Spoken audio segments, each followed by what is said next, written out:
Hi SL ടോക്സിലേക്ക് എല്ലാവർക്കും സ്വാഗതം. നിങ്ങളൊരു വ്യക്തിയുമായിട്ട് ഇഷ്ടത്തിലാണെങ്കിൽ, അതല്ലെങ്കിൽ നിങ്ങളുടെ ഇഷ്ടം നിങ്ങൾ തുറന്നു പറയാനായിട്ട് പോവുകയാണെന്നുണ്ടെങ്കിൽ, അതല്ല നിങ്ങൾ മാരേജ് ചെയ്യാൻ പോകുന്നൊരു പേഴ്സൺ ആണെന്നുണ്ടെങ്കിൽ, അവരെ നിങ്ങൾക്ക് കുറച്ചുകൂടി മനസ്സിലാകാൻ വേണ്ടിയിട്ട് അവരോട് നിങ്ങൾക്ക് ചോദിക്കാൻ പറ്റുന്ന കുറച്ച് ക്വസ്റ്റ്യൻസ് എന്തൊക്കെയാണെന്നുള്ളതാണ് ഇന്നത്തെ വീഡിയോയിൽ ഷെയർ ചെയ്യാൻ പോകുന്നത്. ഈ ഒരു ക്വസ്റ്റ്യൻസ് നിങ്ങൾ ചോദിക്കുന്നതിലൂടെ തന്നെ നിങ്ങളുടെ ഇൻറ്റിമസി കുറച്ചുകൂടി കൂടാനായിട്ട് നിങ്ങളെ ഹെൽപ്പ് ചെയ്യും. അപ്പോൾ നമുക്ക് നോക്കാം എന്തൊക്കെയാണ് ചോദ്യങ്ങൾ എന്നുള്ളത്. നമ്മുടെ ഫസ്റ്റ് പോയിന്റ് എന്ന് പറയുന്നത് അവർക്ക് ഇഷ്ടപ്പെട്ട അവരുടെ നിക് നെയിം എന്താണെന്നുള്ളത് ചോദിക്കാം. അതല്ലെങ്കിൽ എന്ത് വിളിക്കുന്നതാണ് അവർക്ക് ഇഷ്ടം എന്നുള്ളത് അവരോട് ചോദിച്ചു നോക്കാം. ഇപ്പോൾ ഒരുപാട് പേർക്ക് നിക് നെയിംസ് ഉണ്ടായിരിക്കാം, ചിലർക്ക് ഉണ്ടാവും, ചിലർക്ക് ഇല്ലാതിരിക്കാം. അതേപോലെ തന്നെ ചിലപ്പോൾ ചിലർക്ക് ഒരുപാട് നിക് നെയിംസ് ഉണ്ടായിരിക്കാം. അപ്പോൾ അവരോട് ചോദിക്കുക ഏത് നിക് നെയിമാണ് നിനക്ക് ഇഷ്ടം, അതല്ലെങ്കിൽ നിന്നെ ഞാൻ എന്ത് വിളിക്കണം എന്നാണ് നീ ആഗ്രഹിക്കുന്നത് എന്നുള്ളത്. അപ്പോൾ ഇതിലൂടെ തന്നെ നിങ്ങളുടെ ഇൻറ്റിമസി കുറച്ചുകൂടി കൂട്ടാനായിട്ട് നിങ്ങൾ ഹെൽപ്പ് ചെയ്യും. അതായത് അവരുടെ ഇഷ്ടപ്പെട്ട പേര് എന്താണെന്ന് നിങ്ങൾക്ക് മനസ്സിലാവുമ്പോൾ ആ പേര് തന്നെ നിങ്ങൾക്ക് വിളിക്കാനായിട്ട് പറ്റും. സോ അവർക്ക് ഇഷ്ടപ്പെട്ട പേര് വിളിക്കുന്നതിലൂടെ തന്നെ നിങ്ങളോടുള്ള ഇഷ്ടം കുറച്ചുകൂടി കൂടും എന്നുള്ളതാണ്.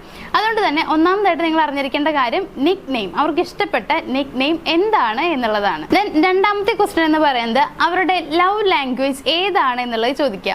ലവ് ലാംഗ്വേജ് എന്ന് പറയുമ്പോൾ ചിലർക്ക് മനസ്സിലാവുന്നുണ്ടാവില്ല. അപ്പം അങ്ങനെയാണെന്നുണ്ടെങ്കിൽ നിങ്ങൾക്ക് എങ്ങനെ ലവ് എക്സ്പ്രസ് ചെയ്യണം എന്നാണ് അവർ ആഗ്രഹിക്കുന്നത് എന്നുള്ള രീതിയിൽ വേണമെങ്കിൽ ചോദിക്കാം. അതായത് ചിലർക്ക് വേർഡ്സിലൂടെ പറയുന്നതായിരിക്കും ഇഷ്ടം ഉണ്ടാവുക. എനിക്ക് നിന്നെ ഒരുപാട് ഇഷ്ടമാണെന്ന് പറഞ്ഞു കേൾക്കാനായിരിക്കും അവർക്ക് ഇഷ്ടം ഉണ്ടാവുക. ചിലർക്ക് എന്ന് പറയുമ്പോൾ അത് നമ്മൾ ചെയ്യുന്ന പ്രവൃത്തിയിലൂടെ കണ്ടറിയാനാവും താല്പര്യം ഉണ്ടാവുക. അപ്പോൾ ആ രീതിയിൽ അവരോട് ചോദിച്ച് മനസ്സിലാക്കുക എന്നുള്ളതാണ്. അതേപോലെ തന്നെ അവരെങ്ങനെയാണ് അവരുടെ പ്രണയം എക്സ്പ്രസ് ചെയ്യുന്നത് എന്നുള്ള കാര്യവും കൂടി ചോദിച്ചറിയാനായിട്ട് ശ്രമിക്കുക. അപ്പോൾ ഇപ്പോൾ ചിലർക്ക് വേർഡ്സിലൂടെ പറയുന്നത് താല്പര്യമില്ലാത്ത ആളുകളാണെന്നുണ്ടെങ്കിൽ നമ്മൾ അങ്ങനെ പറയുമ്പോൾ അവർക്കത് ഇഷ്ടപ്പെടണമെന്നില്ല. ചിലർക്ക് അങ്ങനെ കേട്ടാൽ മാത്രമേ മതിയാവുണ്ടാവുള്ളൂ, ഇഷ്ടമാണെന്നുള്ളത് വാക്കുകളിലൂടെ കേട്ടിട്ട് തന്നെ അവർക്ക് തൃപ്തി ആവുള്ളൂ എന്നുണ്ടാവും. അപ്പോൾ അങ്ങനെയാണെങ്കിൽ നമ്മൾ പറയുക തന്നെ വേണം. അതല്ലാതെ ഇഷ്ടമാണെന്നുള്ളത് നമ്മുടെ പ്രവൃത്തിയിലൂടെ കാണിച്ചു കഴിഞ്ഞാൽ അവർക്കതിൽ സംതൃപ്തി കിട്ടണം എന്നില്ല. അതുകൊണ്ട് ഈ ഒരു കാര്യം എന്തായാലും ചോദിച്ച് മനസ്സിലാക്കാനായിട്ട് ശ്രമിക്കുക.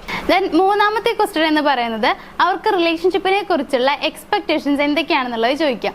ഇപ്പൊ ആരാണെന്നുണ്ടെങ്കിലും ഒരു പുതിയ റിലേഷൻഷിപ്പിലേക്ക് പോകുമ്പോൾ ഒരുപാട് ആഗ്രഹങ്ങളും സ്വപ്നങ്ങളും കൊണ്ടായിരിക്കും പോകുന്നുണ്ടാവുക. അങ്ങനെ ആവണം, ഇങ്ങനെ ആവണം, അങ്ങനെ ഒരുപാട് ചിന്തകൾ ഉണ്ടാവും. അപ്പൊ അത് എന്തൊക്കെയാണെന്നുള്ളത് ചോദിച്ച് തന്നെ മനസ്സിലാക്കാനായിട്ട് ശ്രമിക്കുക. അതേസമയം തന്നെ അവരുടെ ഫ്യൂച്ചർ പ്ലാൻസ് എന്തൊക്കെയാണ്, ഗോൾസ് എന്തൊക്കെയാണ്, അവരുടെ ഡ്രീംസ് എന്തൊക്കെയാണ്, ഈ പറയുന്ന കാര്യങ്ങൾ കൂടി അതിൽ ഉൾപ്പെടുത്താനായിട്ട് ശ്രമിക്കുക.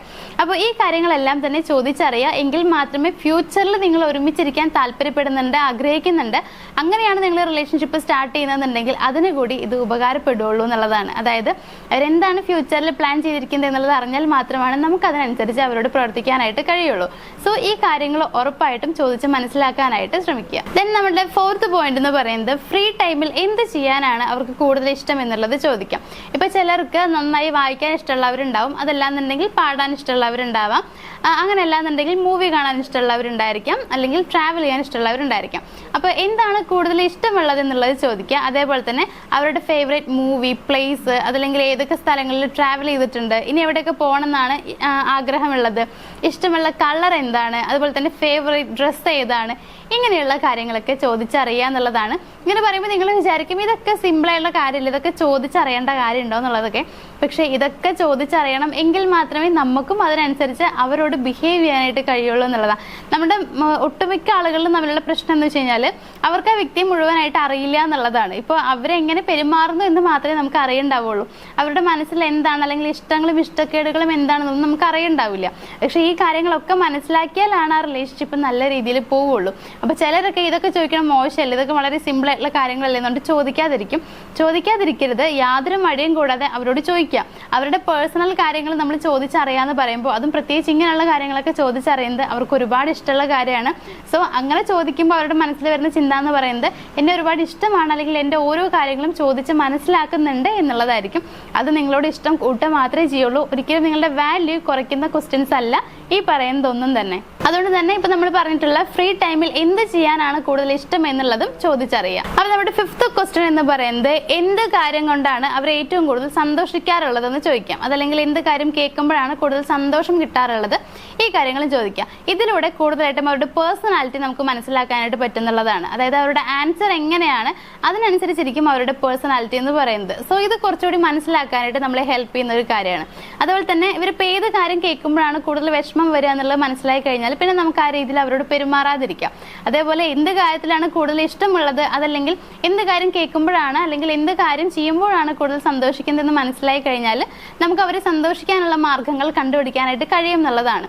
സോ ഈ കാര്യവും ചോദിച്ച് മനസ്സിലാക്കാനായിട്ട് ശ്രമിക്കുക. ദെൻ നമ്മുടെ ലാസ്റ്റ് ക്വസ്റ്റ്യൻ എന്ന് പറയുന്നത് അവരുടെ റൊമാൻറ്റിക് ലൈഫിനെ കുറിച്ചുള്ള എക്സ്പെക്ടേഷൻസ് എന്തൊക്കെയാണെന്നുള്ളതും ചോദിച്ചറിയാം.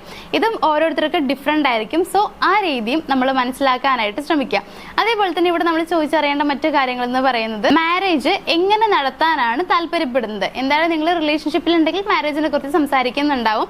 അങ്ങനെയാണെന്നുണ്ടെങ്കിൽ ഒരു ജെന്യൂൻ റിലേഷൻഷിപ്പ് ആണ്, അങ്ങനെ കൊണ്ടുപോകാനാണ് താല്പര്യം എന്നുണ്ടെങ്കിൽ മാരേജിനെ കുറിച്ച് ഒരു ഡിസ്കഷൻ വരികയാണെന്നുണ്ടെങ്കിൽ നിങ്ങൾ ഉറപ്പായും ചോദിക്കാം മാരേജ് എങ്ങനെ നടത്തണം എന്നാണ് താല്പര്യമുള്ളത്, ഗ്രാൻഡ് ആണോ സിമ്പിൾ ആണെന്നുള്ളത്. ചിലർക്ക് വളരെ സിമ്പിളായിട്ട് ചെറിയ രീതിയിൽ കഴിക്കുക എന്നുള്ളതായിരിക്കും ആഗ്രഹം ഉണ്ടാവുക. ചിലർക്ക് വളരെ ഗ്രാൻഡ് ആയിട്ട് നടത്തണം എന്നുള്ളത് വലിയ സ്വപ്നമായിട്ട് കൊണ്ടു നടക്കുന്ന ആൾക്കാരൊക്കെ ഉണ്ടായിരിക്കും.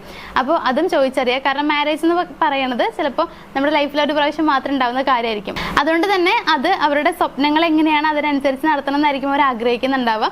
സോ ആ കാര്യങ്ങളും ചോദിച്ച് മനസ്സിലാക്കുക. ദെൻ ആഫ്റ്റർ മാരേജ് കഴിഞ്ഞിട്ട് നിങ്ങൾ പാരൻസ് ഒക്കെ ആയി കഴിഞ്ഞാൽ ആ പാരന്റിങ് ലൈഫ് കൂടി എങ്ങനെ കൊണ്ടുപോകണം എന്നാണ് ഇവരുടെ മനസ്സിലുള്ള ചിന്തകൾ എന്നുള്ളത് കൂടി മനസ്സിലാക്കാനായിട്ട് ശ്രമിക്കുക. അപ്പോൾ ഈ കാര്യം കൂടി ചോദിച്ച് മനസ്സിലാക്കുക. അവരുടെ റൊമാൻറ്റിക് ലൈഫ് എങ്ങനെ ആയിരിക്കണം എന്നാണ് അവർ ആഗ്രഹിക്കുന്നത്, അല്ലെങ്കിൽ അതിനെക്കുറിച്ചുള്ള അവരുടെ ചിന്തകൾ എന്തൊക്കെയാണ് എന്നുള്ളത് കൂടി. അപ്പോൾ ഇത്രയും ക്വസ്റ്റ്യൻസ് നിങ്ങൾ പ്രണയിക്കുന്ന ആളോട് അല്ലെങ്കിൽ നിങ്ങൾ മാരേജ് ചെയ്യാൻ പോകുന്ന വ്യക്തിയോട് ചോദിച്ച് മനസ്സിലാക്കുക. ഞാൻ വീണ്ടും പറയുന്നു, ഇത് വളരെ സിമ്പിൾ ക്വസ്റ്റ്യൻസ് ആണ്. പക്ഷേ ഈ ക്വസ്റ്റ്യൻസിലൂടെ തന്നെ നിങ്ങൾ രണ്ടുപേരും തമ്മിലുള്ള ബോണ്ടിങ് കൂട്ടാനും കുറച്ചുകൂടി സ്ട്രോങ് ആക്കാനായിട്ട് നിങ്ങളെ ഹെൽപ്പ് ചെയ്യും. സോ ഈ കാര്യങ്ങൾ യാതൊരു മടിയുമില്ലാതെ തന്നെ ചോദിച്ച് മനസ്സിലാക്കാനായിട്ട് ശ്രമിക്കുക. അപ്പോൾ ഇന്നത്തെ വീഡിയോയിൽ ഇത്രയും കാര്യങ്ങളാണ് ഷെയർ ചെയ്യാനുള്ളത്. നമ്മുടെ വീഡിയോ ഇഷ്ടമായെന്നുണ്ടെങ്കിൽ വീഡിയോ ഒന്ന് ലൈക്ക് ചെയ്യുക, ഷെയർ ചെയ്യുക. ചാനൽ ആദ്യമായിട്ട് കാണുന്ന ആളുകളാണെങ്കിൽ ചാനൽ ഒന്ന് സബ്സ്ക്രൈബ് ചെയ്യുക. മറ്റൊരു വീഡിയോ ആയിട്ട് കാണാം. Thank you.